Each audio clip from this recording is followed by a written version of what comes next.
जय हिंद साथियों, जैसे कि आपको पता है कि मैं एग्जामनाथ ऑफिशियल यूट्यूब चैनल पर गणित का टीचर हूं, आपको पढ़ा रहा हूं। तो हमने 17 तक डिविजिबिलिटी के रूल को क्लियर कर लिया है।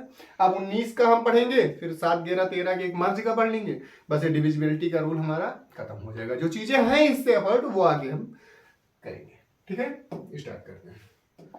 फिर 19 का 17 तक हो गया था, अब हम 19 का स्टार्ट करते हैं। 19 के पहाड़े में कुछ ऐसा ढूंढो जो ये 0 के करीब आ जाए। एक ज्यादा या एक कम, इतना ही हो सकता है।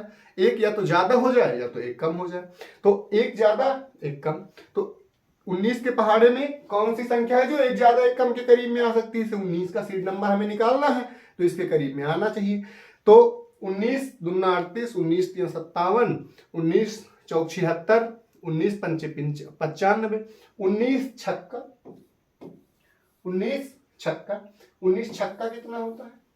19 पच्चे 95, 19 छक्का 114 होता है। तो इसी कड़ी में 19 छक्का 114 हम डायरेक्टली बढ़ते जाएंगे इन चीजों पे। तो इन चीजों पे हम जब डायरेक्टली बढ़ते जाएंगे तो हमें एक ऐसा फैक्टर प्राप्त होगा जो 19 का जो इसके काउंट में आ जाएगा। तो अब आप जस्ट 19 का निकालिएगा, क्योंकि ये चीजें हो गई हैं। 17 का हो गया, अब आप 19 का आपका होमवर्क है, आपसे नहीं निकलता है तो हम इसको बताएंगे। ठीक, अब थोड़ी चीजें मैं थोड़ा आगे क्लियर कर देता हूं इन चीजों को।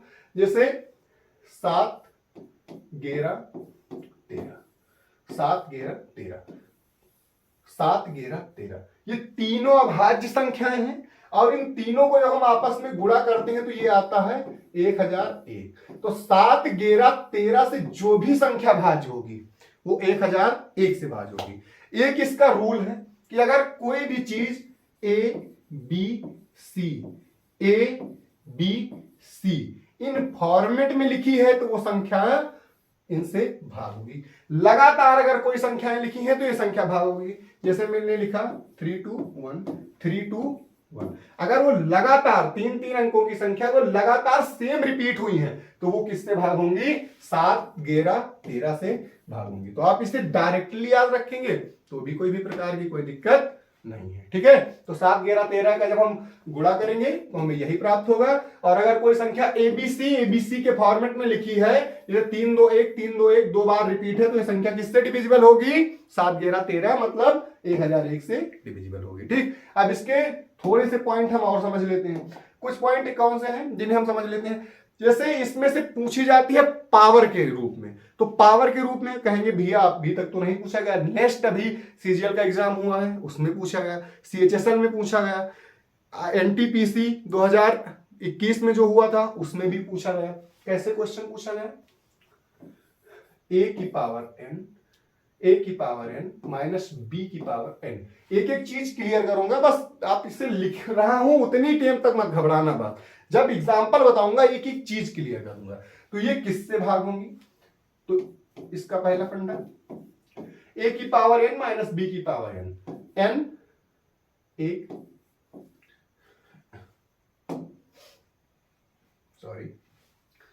a की पावर n माइनस b की पावर n, a की पावर n b की पावर n एक सम संख्या है। n क्या है? एक सम संख्या है। n एक सम संख्या, n एक सम संख्या है।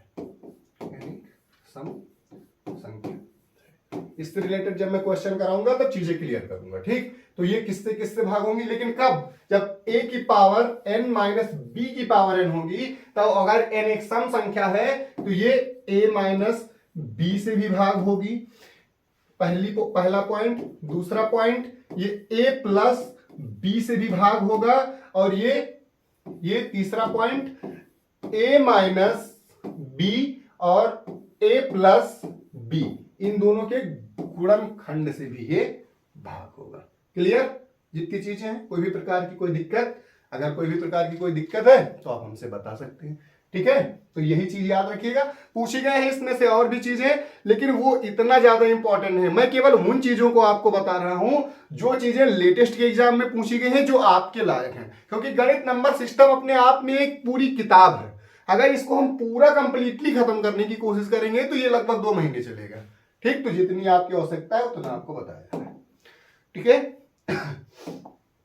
अब एक चीज मैं लिखता हूं, जैसे कि हम सबने इस चीज को पढ़ा है, जैसे भाग मैंने पढ़ा है, जैसे भाग पढ़ा है आपने, 7 को मैं 2 से भाग देता हूं, 7 को मैं 2 से भाग देता हूं तो ये कितनी बार जाएगा, सॉरी 7 को मैं 2 से भाग देता हूं तो ये 3 टाइम जाएगा, यहां आएगा 6, तो ये कितना बचेगा शेषफल 1। ठीक, अब इसी रिलेटेड क्वेश्चन जस्ट यूपीएसआई का एग्जाम हमारा 2021 में हुआ है, उसके बाद यूपीएसआई की अभी भर्ती ही नहीं आई है, तो उसमें बहुत ज्यादा क्वेश्चन इस टाइप के पूछे गए हैं। किस टाइप के, जस्ट मैं आपको बता रहा हूं, और ये क्वेश्चन आपको पीडीएफ प्रोवाइड भी कराई जाएगी इसकी, हम सॉल्व भी कराएंगे, आप भी सॉल्व करना। हम इसको क्या कहेंगे, इसका क्या नाम होगा, भाज्य। इसका क्या नाम होगा, भाज्य। इसका क्या नाम होगा, भाजक। इसका क्या नाम होगा, भाजक। इसका क्या नाम होगा, भागफल। इसका क्या नाम होगा, भागफल। और इसका क्या नाम होगा, शेषफल। इसका क्या नाम होगा, शेषफल। ठीक है, तो इसी से हम एक सूत्र बनाते हैं, इसी से हम एक सूत्र बनाते हैं। सूत्र हमारा क्या बनेगा, देखिए बहुत ही इंपॉर्टेंट टाइप बनती है इससे, लगातार विभाजकता के नियम से भी देखेंगे। तो भाज्य बराबर भाजक, भाज्य बराबर भाजक गुणे भाजक गुणे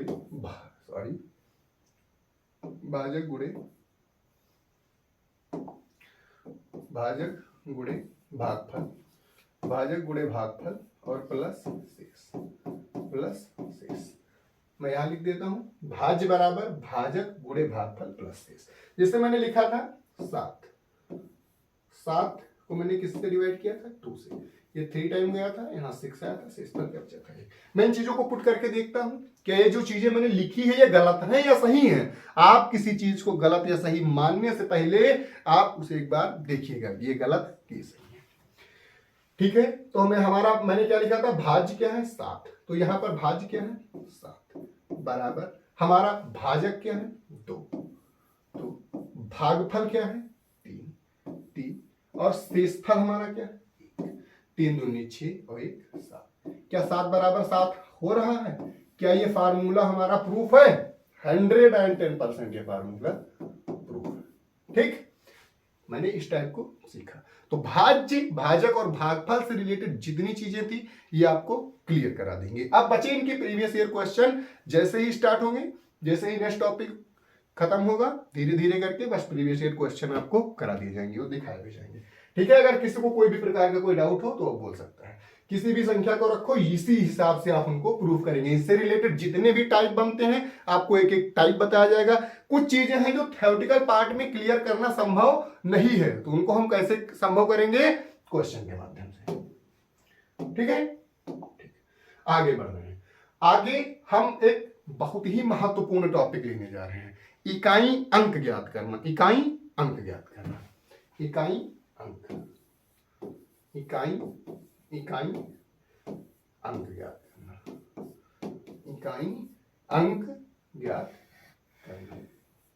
अच्छा, सबसे पहली चीज, ये इकाई होती क्या है, ये इकाई होती क्या है, इसको हम जानेंगे। जैसे मैंने एक संख्या लिखा 112, 112 में इकाई, दहाई, सैकड़ा, हजार, इसमें इकाई क्या है 2।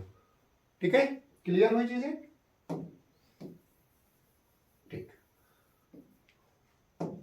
इकाई अंक ज्ञात करना। जैसे मैंने लिखा 5 × 3 × 8 × 2, क्लियर। 5 × 8 × 3 × 2 मैंने गुणा 5 × 15 15 15 8 15 8 कितना होता है 120। 120। अब यहां क्या आ गया 0। 0 से अगर मैं 2 में गुणा करूंगा तो इसका इकाई अंक क्या आएगा 0। ठीक, देख लीजिए जहां पर भी 0 बनेगा 5 और 2 कहीं पर भी मिल जाएंगे, वो हमारे किसका निर्माण कर देंगे, 0 का निर्माण कर देंगे। तो हमारे पास 5 भी है 2 भी है तो 0 का निर्माण हो गया। ठीक है,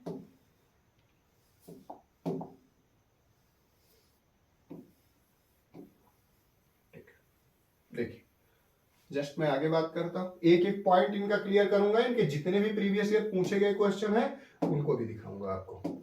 ठीक है, देखिए जैसे मैंने लिखा 5 इंटू 3 इंटू 7 इंटू 7 इंटू 9, इसका इकाई अंक क्या होगा?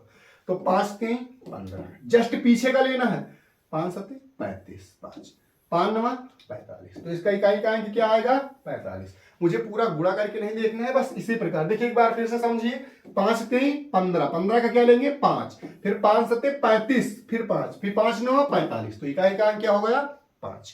ठीक, किसी भी प्रकार की कोई दिक्कत अगर आपको है तो आप बोल सकते हैं। ठीक है, इस प्रकार की चीजें। अब देखिए इकाई अंक की कड़ी में हम आगे बढ़ रहे हैं, इकाई अंक की कड़ी में ही हम आगे बढ़ रहे हैं। जैसे मैंने लिखा 545 इंटू 453 इंटू 633, इसका इकाई अंक क्या होगा? तो हम अब इतनी बड़ी संख्याओं को थोड़ी ना गुणा करेंगे, बस लास्ट की चीजें, 5 3 15 के 5 15, इस प्रकार लास्ट का ही लेना है, फिर 5 3 15, तो इसका इकाई का अंक क्या हो जाएगा? 5। क्लियर? अब हम पावर के रूप में इनको देखेंगे, पावर के रूप में इनको देखेंगे। जैसे अभी आपको मैं बता दे रहा हूं कि किन के साथ क्या कैसे होगा।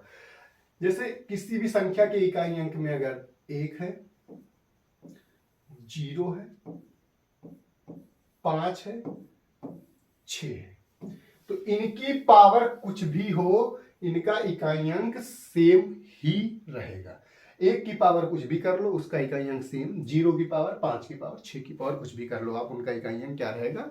सेम रहेगा। ठीक है, इसी प्रकार सबसे पहला पॉइंट, फिर दूसरा पॉइंट, ये किसकी बात हो रही है? घात की। इकाई अंक में जब हम घात का प्रयोग करेंगे। ठीक है, आगे बढ़ते हैं।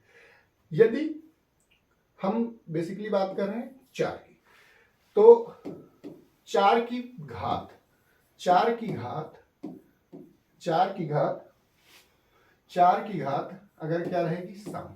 अगर 4 की घात सम रहेगी तो उसका इकाई अंक होगा 6, और 4 की घात क्या रहेगी? विषम। 4 की घात अगर विषम रहेगी तो उसका इकाई अंक क्या रहेगा? 4। आपने कह दिया भैया मैं कैसे मान लूं? प्रूफ करके दिखाओ।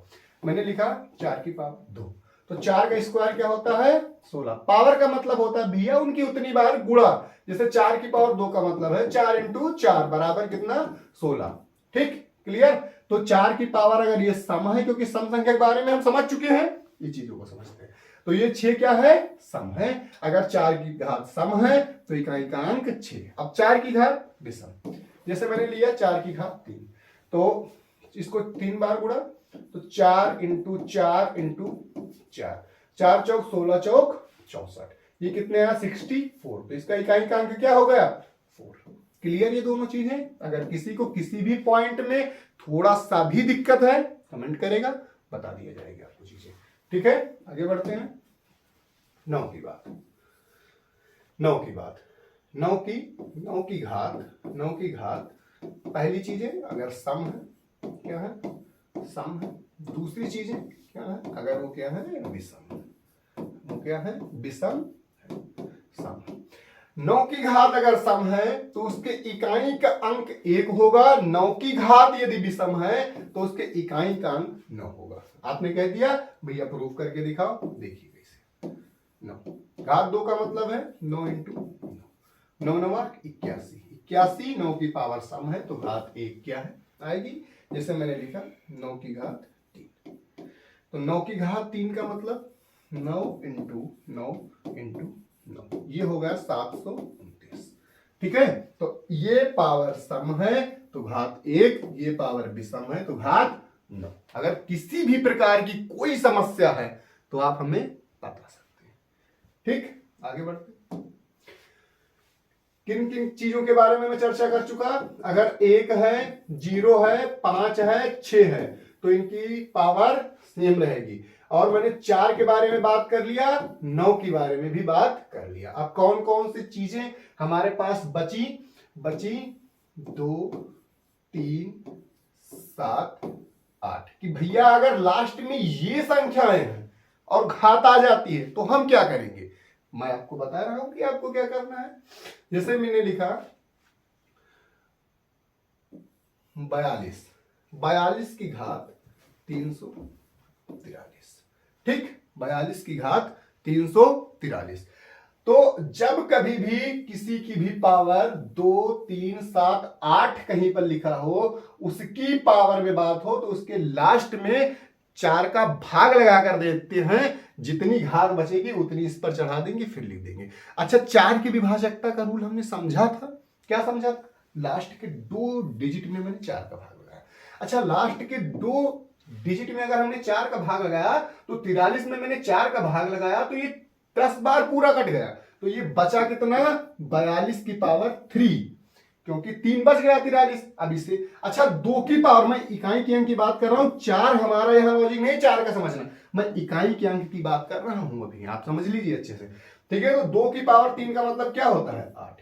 सेम 2, 3, 7, 8 होगी, तो इसकी जो घात है उसमें क्या करेंगे? 4 से भाग देंगे, जो बचेगा उसे घात के रूप में लगा देंगे। अगर पूरा पूरा भाग चला गया, कहने का मतलब अगर पूरा भाग चला गया, तो अगर भाग पूरा चला गया तो उसकी घात में 4 लगा देंगे, ठीक। एक एग्जांपल के माध्यम से मैं समझता हूं इन चीजों को, ठीक है। थोड़ा मैं पानी पी लेता हूं, तब तक आप लोग भी पानी पी लीजिए।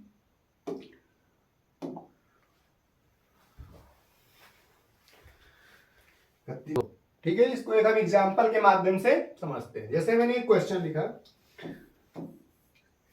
4 की पावर 32, इसका इकाई अंक क्या होगा? ठीक, 4 की पावर 32। जस्ट मैंने आपको एक चीजें बता दी गई हैं अभी तक, कि जब भी भैया किसी भी चीज में 0, 5, 6 अगर इकाई अंक में ये संख्याएं हैं, तो उनकी पावर कुछ भी हो, कोई भी फर्क नहीं पड़ता है, तो ये सेम संख्या उनकी इकाई अंक होंगी। 1 की पावर आप 1000 लिख दीजिए, कुछ भी लिख दीजिए, तभी भी उसके इकाई अंक में क्या आएगा? 1 ही आएगा। 0 की पावर में आप कुछ भी लिख दीजिए, 5 की पावर में कुछ भी लिख दीजिए, 6 की पावर में कुछ भी लिख दीजिए, उनका इकाई अंक सेम रहेगा, ठीक है। और फिर मैंने क्या बताया था? 4 के बारे में, 4 के बारे में बताया, सेम वही क्वेश्चन लेकर। 4 की पावर अगर सम है तो इकाई अंक 6, 4 की पावर भी सम है तो इकाई अंक 4। ये कैसे होता है 6 और 4? मैंने ये भी क्लियर किया है आपको, ठीक है, जस्ट अभी पहले ही इसको क्लियर किया है, ठीक है। तो इस क्वेश्चन का तो कोई मतलब ही नहीं है, इसलिए मतलब नहीं है कि ये चीजें जस्ट आपको बताई गई हैं, तुरंत दिखाई जा रही हैं। आप परेशान न हुए, किसी भी एग्जाम के क्वेश्चन को आप लाना, मैं प्रूव कर दूंगा कि ये मेरी क्लास से है। बस आप नंबर सिस्टम की पूरी क्लास लीजिए। तो 4 की पावर 32, ये क्या है? एक प्रकार की सम संख्या। अच्छा, सम संख्या है तो पावर क्या होगी? सॉरी, इकाई अंक क्या होगा? 6। जैसे मैंने लिखा 243 की पावर 324। अच्छा, 3 के लिए हमने क्या पढ़ा था? 3 के लिए हमने क्या पढ़ा? 2, 3, 7, 8, इनके लिए हमने क्या पढ़ा है? इनके घात में 4 का भाग लगाएंगे। अच्छा, मैं चीजों को मर्ज कर रहा हूं, इसलिए मर्ज कर रहा हूं कि इससे पहले वाले क्लास में, लेक्चर में हमने पढ़ा था विभाजकता का नियम, और मैंने 4 से विभाजकता का नियम आपको बताया है कि लास्ट के 2 अंक अगर 4 से डिविजिबल है तो पूरी संख्या 4 से डिविजिबल है, तो मैं 24 में ही भाग लगाकर देखता हूं ना लास्ट के 2 अंक में, तो 4 छंग 24, ये पूरा पूरा कट गया। और जब घातें पूरी पूरी कट जाती हैं, शेषफल 0 आता है, तो इनकी पावर में क्या करते हैं? हम 4 को लिख देते हैं। तो यहां होगा 243 की पावर 4, ठीक। तो 243 का इकाई अंक 3 है, बात इकाई अंक की हो रही है, तो 3 की पावर 4। अच्छा, 3 की पावर 4 क्या होती है? 3 इंटू 3 इंटू 3 इंटू 3, 3 त्रिक का 9, त्रिक 27, 81। 81 इस प्रकार लिखा जाएगा, तो 81 का यूनिट डिजिट क्या होगा? 1। अगर किसी को थोड़ा सा भी डाउट है तो पूछ सकता है, ठीक, कोई दिक्कत? अब इसके थ्योरेटिकल क्वेश्चन में ले रहा हूं, एक आध क्वेश्चन, बस एक क्वेश्चन लेता हूं, इसके बाद इस क्लास को बंद करता हूं। 254 की पावर 3 गुणे 545 की पावर 256 गुणे 729 की पावर 8, ठीक। ये लास्ट क्वेश्चन होगा हमारी क्लास का। इसके बाद इनकी क्वेश्चन पीडीएफ भी आपको मिलेगी, प्रीवियस ईयर भी मिलेगा। ठीक है, तो 4 की पावर 3। अच्छा, एक चीज हमने क्या पढ़ा था, 4 की पावर ये क्या आ रहा है, विषम। मैंने पढ़ा है एक एक चीज, मैंने प्रूव भी किया है, तो अब इतना ज्यादा क्या सोचना। 4 की पावर अगर विषम है तो इकाई का अंक क्या होगा, 4 की पावर अगर विषम है तो इकाई का अंक क्या होगा, 4 इंटू। अच्छा, 5 की पावर कुछ भी हो उसका इकाई अंक क्या होगा, 5 की पावर कुछ भी हो इसका इकाई अंक क्या होगा, 5। जस्ट मैंने पहले ही इसी लेक्चर में पढ़ा है। अच्छा, 9 की पावर ये सम है कि विषम, ये सम है। अच्छा, 9 की पावर अगर सम है तो क्या होगा इकाई का अंक, क्या होगा इकाई का अंक 1। मैंने पढ़ा है भैया अभी इससे पहले, तो इसका इकाई का अंक क्या है 1। अच्छा, 4 पंची 20। अच्छा, 0 को मैं किसी भी संख्या में गुणा करते चला जाऊं तो वो क्या प्राप्त होगा हमें, 0। तो इसका इकाई अंक क्या होगा, 0। तो आज की क्लास में बस इतना ही। अगर आपको कहीं भी थोड़ा सा भी डाउट है तो आप बोल सकते हैं। ठीक है, जय हिंद, जय भारत, जय माता।